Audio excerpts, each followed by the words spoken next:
You are now listening to the Unscripted Ohio podcast, brought to you by Buckeye Grove and in part by JFQ Lending. All your home purchase and refinance needs should be handled by a Buckeye. You'll never pay for your appraisal with these guys. Licensed in 33 states and more on the way. Check them out at jfqlending.com. For the latest news, notes, analysis, and discussion, check us out on BuckeyeGrove.com and follow us on Twitter at UnscriptedOhio1. Now, broadcasting from Podcast Central, a place that is not his mother's basement. Hey, Mom! Can we get some meatloaf? We promise. Here's your host, Kyle Lamb. Hey, Mom! The meatloaf! Guys and gals, I need you to answer me two pressing questions, and they're very much related. The second one actually is kind of an extension of the first. We know Ohio State has Nebraska, biggest game of the year so far, coming up on Saturday, an evening kickoff from Lincoln, Nebraska at Memorial Stadium. Huge game, so much so that game day is going to be there in Lincoln on Saturday, despite the fact that Nebraska kind of threw up on themselves earlier in the year in that game against Colorado. Ohio State's biggest test of the year. Really, actually, the interesting thing enough that I'm going to talk about here in the next few minutes is it's not really that much bigger than the Cincinnati and Indiana games, at least on paper. Now, you may not believe 100% in point spreads and gambling and what Vegas has to say about games, and that's fair. There's some wiggle room there. You know, those guys aren't perfect. They're really good at what they do, but they're not perfect. But the two questions I want to ask you, number one, has Ohio State gotten over the problematic spitting up in against lesser opponents, and especially road games, night games the last couple of years? We know about Purdue. We know about Iowa. Second question, a follow-up to the first. Was that really actually a problem? That's what I want to talk about today here on Unscripted Ohio. Good Wednesday. I'm your host, Kyle Lamb. We are here thanks to BuckeyeGrove.com, as well as our title sponsor, JFQ Lending. All of your mortgage and refinance needs should be handled by a Buckeye, licensed in 33 states, and more on the way. Please visit them at jfqlending.com. We are also here thanks to support from GoBus. Ohio's rural intercity bus system can bring you back to Columbus for Ohio State sporting events with over 40 stops to locations across the state. Visit them at ridegobus.com or give them a call, 1-888-95-GO-BUS. As we record this, Ohio State has crept up to about a 17.5-point spread over Nebraska this Saturday. It opened up Sunday afternoon at 15. It has crept up. Actually, I shouldn't even say crept. It jumped up pretty quickly. People hit the opening line at 15 pretty hard, and within several hours by Sunday evening, it was up to 17 points and 17.5, and that's where it was sitting on Tuesday. That's where it's sitting as I'm recording this right now. Ohio State was I believe, 18-point favorite, 17, 16, 15-point favorite, something along those lines when it kicked off against Cincinnati a couple of weeks back. It was a 18-point favorite when it kicked off against Indiana in Bloomington. That's about where it looks like the line will be sitting when they kick things off Saturday night in Lincoln. Now, I'm not going to pretend that Cincinnati and Indiana are as good as Nebraska. They're not as talented. Offensively, look, Nebraska looks the part. They had a coming-out party for freshman running back Wan'Dale Robinson. You may remember Ohio State was in on him in recruiting for the longest time. He visited Ohio State. He wound up picking Nebraska after he committed to Kentucky, decommitted, and then committed to Nebraska. It was kind of a back-and-forth chainsaw there, or a teeter-totter of a recruitment, because it looked like it was going to be Ohio State, then it looked like it was going to be Nebraska, then it looked like it was going to be Kentucky, and then he ultimately ended up back at Nebraska. But Wan'Dale Robinson is a very, very talented guy. He filled in this past week for Maurice Washington, who had suffered a head injury, and Wan'Dale Robinson broke out, looked really good. Talented back, kind of a little bit like that Rondale Moore type. He's very shifty. He's very good in space, can make a lot of big plays. I'm not pretending that Nebraska is not a big-time opponent on Saturday. They've got a really good offense. They put up 700 yards of total offense against Illinois this past week. That was a very misleading game, by the way. I only flipped back and forth, and so I didn't see the entire game. It seemed like every time I flipped back, Illinois was scoring on Nebraska. But when you look at the actual numbers, the stats, the analysis, interestingly enough, it was 700 total yards to 300 total yards.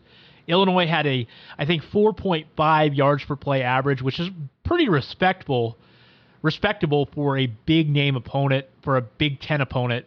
So Nebraska's defense didn't play as poorly as the scoring numbers, giving up 35 points would indicate. They had 4 turnovers and just did not do a very good job in the red zone against Illinois. Illinois punched it in every time that they were down there. So the Nebraska defense, although it has not been good this year, it was not as bad against Illinois as the points would indicate. But here's the thing. It is a 17-point game, and I ask you to answer me those 2 particular questions at the top of the show, right? Number 1, will the problem of losing to lesser opponents continue? And number 2, was it really a problem? Here's the thing I don't get. A lot of people have been talking, worried almost from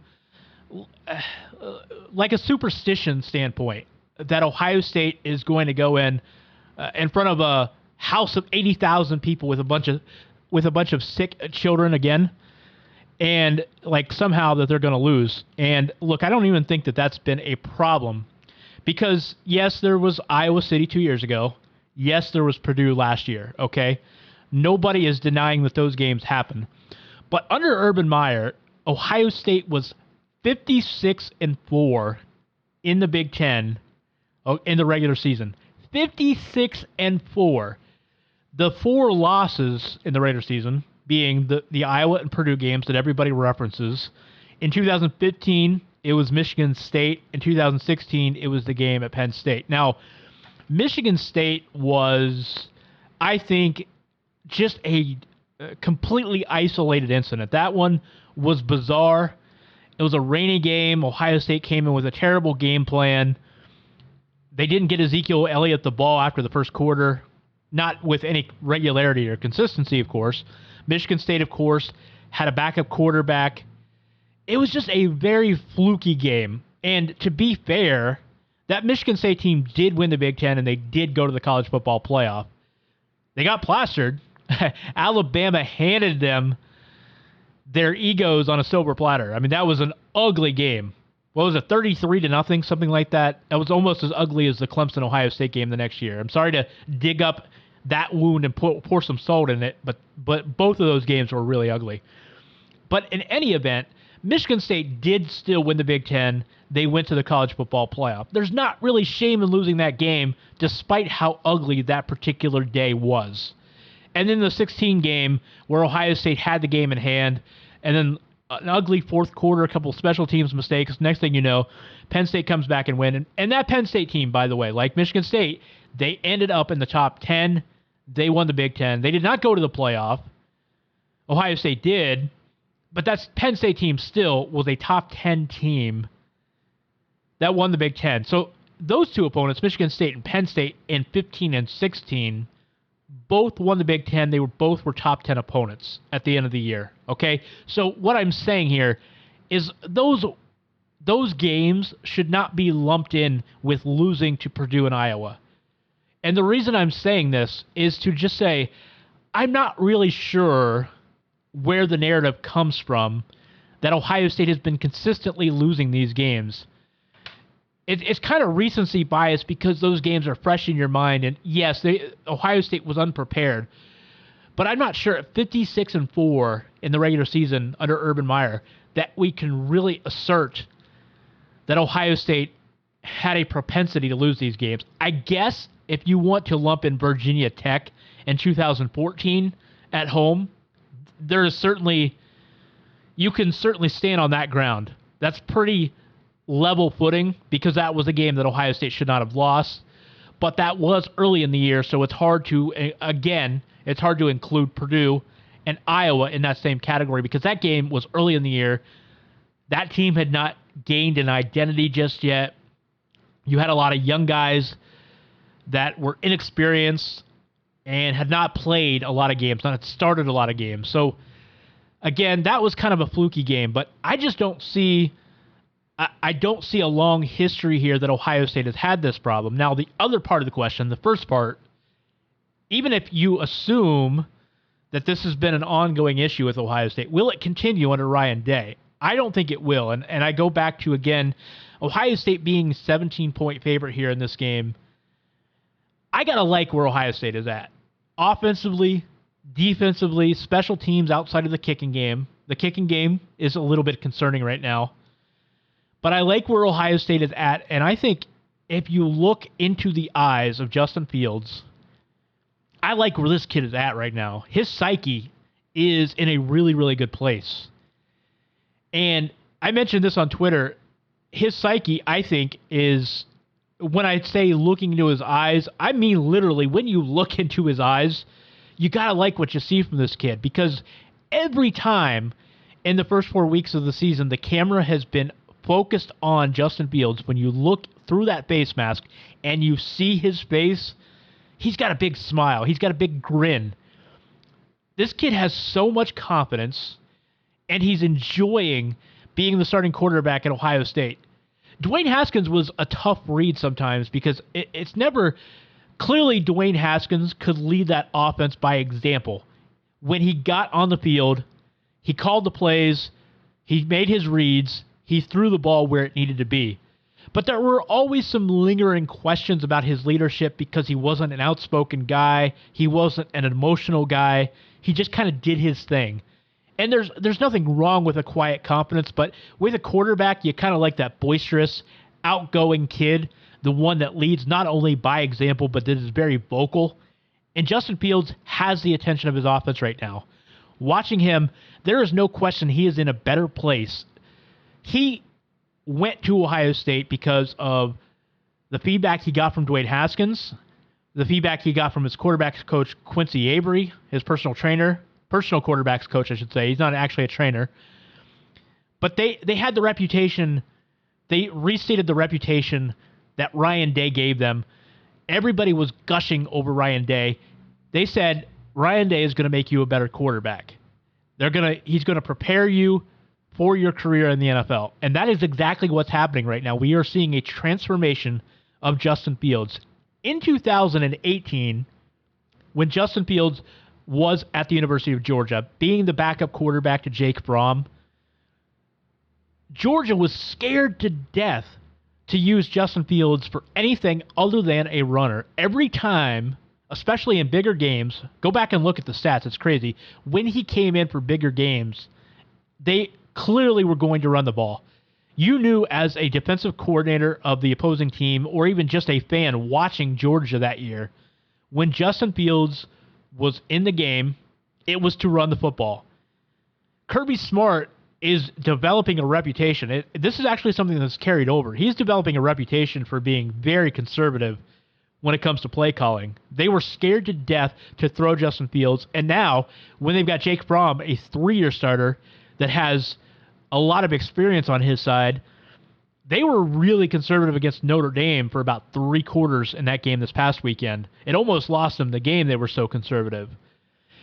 And that's where they were with Justin Fields a year ago. He would come in, oh, he's a runner. We're going to run the read option. We're going to run an RPO, but it's going to be a run. Or we're going to hand the ball off. They would not throw him. And I think that played a role. Corey Thompson, co-host of Scarlet and Gray podcast, he and I have had this conversation. We really think that was part of the reason Justin Fields left Georgia. We don't think he was being developed properly, or at least in his mind. That's his perception. He doesn't feel he was being developed. And I think part of it was he was almost insulted with the way he was used as a freshman at Georgia. Now he gets to Ohio State. Everything has changed. They've opened the offense for him. They put the offense, and they've made it tailored to his skill set, and it's showing. He's enjoying playing football, and he's out there every play. He's smiling. He's laughing. He's enjoying himself. I do have questions. Is it going to carry over to the big games? Are we going to see this poise in this emotional jubilation? Are we going to see that in the big games? Will he tighten up? Saturday at Lincoln is going to be a game that he has not been in as a starting quarterback yet. It's going to be a little bit different. He's played in those games at Georgia just sparingly, but it hasn't been his show to run. We are going to see real quick at what Justin Fields is made of, and I think it's going to be great. I think that this is legitimately who he is, and I think he's there already as a quarterback. I didn't think he'd be there this season. I thought it would happen next year. I didn't think it would be this season, or at least not this early, but I think he's there. But it is the one question you have. Can he take that ball? Can he run with it? In the big game, will he have the poise in the fourth quarter? Can he make the throw? If it is a four-quarter game against Nebraska this weekend, and by the way, I just don't think that it's going to be. I think Ohio State is going to come out. I think the offense is going to light it up. I think the defense is legit. I think we're going to have one of those jaw-dropping, moments this weekend where we see an Ohio State team that is like, yeah, that is a team I could see playing for a national title this year. I think that's going to be a moment that we see in Lincoln, Nebraska. And that's no disrespect to the Cornhuskers. I think that is a legit offense over there. I think Scott Frost is a good coach, but I don't think their defense is ready for the type of test that Ohio State gives them. And I think it also is Justin Fields' time to shine. If he's got a chance of making it to New York City for the Heisman ceremony this year, and there are so many quarterbacks with a chance. Joe Burrow, Tua Tagovailoa, you've got a couple guys from Clemson. Justin Herbert, I guess you can throw in that conversation. There are a lot of guys out there. Jalen Hurts, of course. There are a lot of guys that are going to have a chance to make it to New York. But if Justin Fields is going to be among them, it's going to have to be because of games like this. Ohio State needs to go undefeated, maybe one loss at most. And Justin Fields is going to have to shine when the spotlight is on him. And this is a good chance for him to show everybody what Ohio State fans have already seen. Cincinnati is not a great team, but they have a good defense. Indiana, not a great team. They have a good defense. They are ranked number 32, by the way, in the S&P Plus football rankings. So Indiana is not a bad team. They're a solid defense. It's not like Fields and the Ohio State offense haven't gone up against any decent teams. But in terms of talent, in terms of level of excitement for this game, this is going to be different than what we've seen so far. We know that. But I really believe that Ohio State is going to come out with a fury. I think they're going to come out with a purpose. And I think Justin Fields is going to have a coming out party officially. We've seen it already. He's 19 touchdowns accounted for, I think it is. 0 turnovers. That safety wound up not being officially a turnover. So 19 touchdowns accounted for, 0 turnovers. He's already shown it. But I think Saturday night in Lincoln, I really believe this is going to be a coming out party. I think Ohio State is going to have one of those wow moments that people are going to need to take them seriously. I really do. So, really interesting turn of events for the University of Michigan.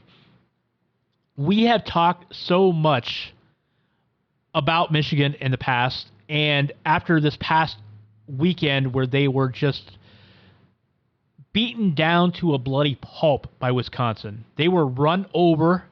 They were humiliated. They were beaten bad. And it has Michigan fans questioning Jim Harbaugh. I know, the audacity for them to finally see what it is that Ohio State fans have been talking about for 5 years. There was so much hype for this guy. So many Michigan fans defended him year after year of losing to Ohio State. Finally, in year number 5, they're starting to see it. They're starting to turn. They're turning on him. Vegas has finally seen it. This is crazy. Remember back in the summer when that game's line, the opening line first came out. It's not officially the open line, but it's the future line. Michigan was like a 5.5, 6-point favorite. Remember that? That was absolutely shocking. And then it got bet down to like -3, -4. It was -2 a couple weeks ago. The line has completely flipped. It is now Ohio State -10.5, Michigan +10.5. That line has literally moved 2 whole touchdowns in a span of a couple weeks. That's insane. You almost never see that abrupt and that huge a shift in public betting, but that's how much it has changed. And it's mostly that movement is not public betting, by the way. That is the sharps beating that line, and that's why it's changed so much. But it just goes to show where Michigan was a couple of weeks ago and where they are now. We have completely changed how we view this team and this program. You've got Michigan fans calling for Jim Harbaugh's head. And what's more is they're not just asking for a replacement. Many of them are asking to go after Urban Meyer. It's crazy. That's never going to happen, by the way. Shelley Meyer has already shot that down on Twitter saying, yeah, that's not remotely realistic. That'll never happen. But it just goes to show Michigan fans are desperate, because it wasn't even a year ago where, if you recall, if you were reading a Michigan fan on Twitter, on the message boards, or social media, they were raking Ohio State over the coals for keeping Urban Meyer as head coach. Remember, they were calling him a cheater. They were talking about him in such a way that he somehow was against or for domestic violence, where he was against victims of domestic violence because he supposedly didn't do enough. You had Michigan fans just railing on this guy. He's a cheater. He has no morals. He has no ethics. Ohio State should be ashamed for having him as their head coach and not firing him. My, how the tables have turned. Now Michigan fans are begging and pleading for Michigan to can Jim Harbaugh and go after Urban Meyer. It's funny how suddenly everything has changed, and it's all because they realized Saint Jim is not the savior of the Michigan program. And that's what it comes down to. It's funny how these things work. When you're desperate, all of those ethics and morals you supposedly have, they go out the window. And to be honest, look, this is not ganging up on Michigan fans in their hour of need, because this is something we see from Ohio State fans. No offense, guys and gals. We see it from every fan base in the country. There's a hypocrisy that goes into being a fanatic. And it's fun, it's sporty, it's part of the system. It's what makes these sports great. The discussion, the arguments, the debate. Those are fun because that's what sports fans do. So I'm not ganging up on Michigan fans, but it just goes to show all the rhetoric. It was just big talk. They didn't really think Urban Meyer was a cheater that they wanted to pretend, because you know what? It made them feel better. It made them feel like if we call Urban Meyer a cheater, it somehow invalidates all of the success that Ohio State had. And that's why they did it. And that's why most sports fans do it. They don't really care about the ethics. That's a dirty little secret. They don't care about the morals. Do you really think when they were crying about domestic abuse that it was about the domestic abuse? And I'm not saying people don't care about domestic violence, but it's usually just a talking point to distract you from the real points. And that is, Ohio State has been kicking Michigan's butts for not just 7 years under Urban Meyer, but it's been happening now for 20 years, since Jim Tressel took over. That's why they wanted to denigrate Urban Meyer's character. That's what it was about. He was beating them consistently, and they don't have an answer for it. And now that they realize Jim Harbaugh is probably not the answer, he's now going to be a double-digit favorite, most likely, at home against Ohio State this year, in a year where they were favored to win the Big Ten by many. That's a dose of reality. And that's why Michigan fans have been fleeing the ship. They're calling for Jim Harbaugh's head. They're ready to make a change, and they're ready to bring on Urban Meyer in order to do it. My, how the tables have turned. Stretch runtime here at Unscripted Ohio. Kick up your feet as we cross the finish line with the Buckeye Beat, the latest in Ohio State news and notes. Kick the tires and light the fires, Big Daddy. You may have seen the news. Ohio State has a transfer upcoming in their college football program. Isaiah Pryor will be on his way out after 4 games. If you are not familiar with the new redshirting rules, that has a lot to do with the timing of this transfer. Pryor has played in 4 games. The NCAA maximum is playing in 4 games in a season to be eligible to redshirt. So something that is becoming very quickly commonplace in college football within the last year since the rule was instituted is this practice where a player, once he hits that 4-game limit, he then announces he's going to transfer, does not play the rest of the season. That allows him to move on to another school, retain his redshirt year if he hasn't already burnt it, and then he'll be immediately eligible in the following season. So that's what's happening here. Pryor is on his way out. This is not a big surprise. Pryor had fallen down to 3rd on the depth chart, and Ohio State's secondary has been really deep and really strong this year. It really is. Think back to the 2018 season, this time of year, mid-season even. It's amazing how far we've come, because remember all of the conversations being had last year about how bad the back of that Ohio State secondary was, especially when Jordan Fuller was hurt for a time. You had Jocelyn Wint and Isaiah Pryor. Both were playing really poorly. They were the targets of frustration of Buckeye fans everywhere. It's amazing where the secondary has come now. Brendan White, of course, stepped up late last year. You've got Jordan Fuller playing lights out. Josh Proctor has stepped up, and all the corners, of course, with Sean Wade playing more of a versatile nickel and dime and bullet and safety and playing all over the field. Ohio State secondary is in much better shape right now. So Isaiah Pryor is on his way out. Those dreaded memories that still haunt you of the Ohio State defense as a whole. It wasn't just the secondary, the linebackers and even the defensive line at times maybe didn't play the greatest midseason after Nick Bosa went down with the injury. But all of those bad memories, at least for now, are kind of sliding into the distant past. This Ohio State defense, the Silver Bullets, are back. We'll see if they can stand up to a fierce test this weekend in Lincoln, Nebraska. As I said, I think Ohio State steps up and wins this game big, but there's no question that Nebraska offense is very explosive, very scary. The Buckeyes are in for an interesting test this weekend. Speaking of Nebraska, I will preview that game a little more extensively from the Nebraska side on Friday. Sean Callahan, publisher and managing editor of Husker Online, covering Nebraska here on the Rivals Network. He'll be along. We'll talk about the Cornhuskers. I may try to get a little bit more college football talk on Friday as well to look around the country. Joe Burrow having himself a great year. Had an interesting stat I didn't get a touch on today, but I put this out on Twitter. I looked at all of the top 10 AP teams this week, and I went down through and I looked at the yards per play offensively and the yards per play defensively, and then did kind of a net rating.